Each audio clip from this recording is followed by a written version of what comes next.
রাইতের বাজে 2টা। ভাবছিলাম যে কিছুই করে খামো না, কিন্তু মুখ কি আর সয়, খাইতে তো ইচ্ছা করেই।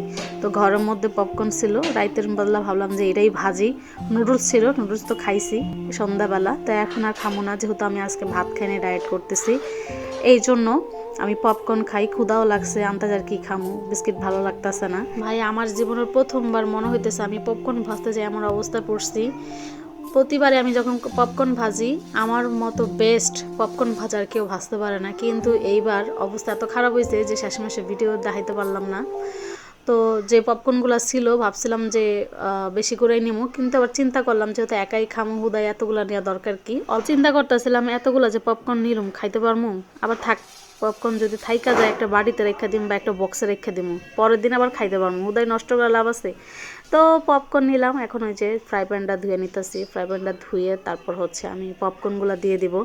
আর এখানে সবচেয়ে বড় ভুলটা এখানেই করছি, আগে তেলটা দিইনি, আগে পপকর্নটা দিয়ে বইছি, আর আফসোস করতেছি কী দরকার ছিল আমার পাকনামিটা করার, মানে কি চিন্তা করতে যায় এই কাজটা করে লাইছি। তো যাই হোক, পরে তেলটা দিছি, কিন্তু তেলটা আর আগে দিলে ভালো হইতো পপকর্নের আগে। তো তেল দিয়ে এখন নাড়াচাড়া দিতেছি। আবার সেম একটা ভুল কাজ করছি, মানে ওই চিনিটাও দিইনি, আগে আগে যে একটু চিনিটা দিব সেটাও দিই নাই। আমি প্রতিবার যখন পপকর্ন ভাজি আমি আগে চিনি দিয়ে নিই, তাহলে সুন্দর হয়, কিন্তু এইবার দিয়া পাকনামি করে আরও পপকর্নগুলো পুড়ে ফেলছি। মানে এখন ঠিক আছে দেখা যায়, কিন্তু একটু পরে এমন অবস্থা হয়ে যায়, একটাও ফুটে না, উল্টারও নষ্ট হয়ে যায়।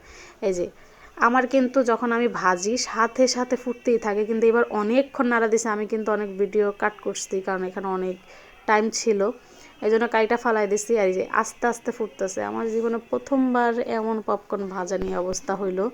আমি সবসময় পপকর্ন খুব ভালো বাজি, কিন্তু আমার কপাল কপাল, আমার কপাল, মানে পারি না, হুদায় না পারলে আর যাই হয় হয় আর কি। তো যাই হোক, পপকর্ন কিছুটা হয়েছে, পুরা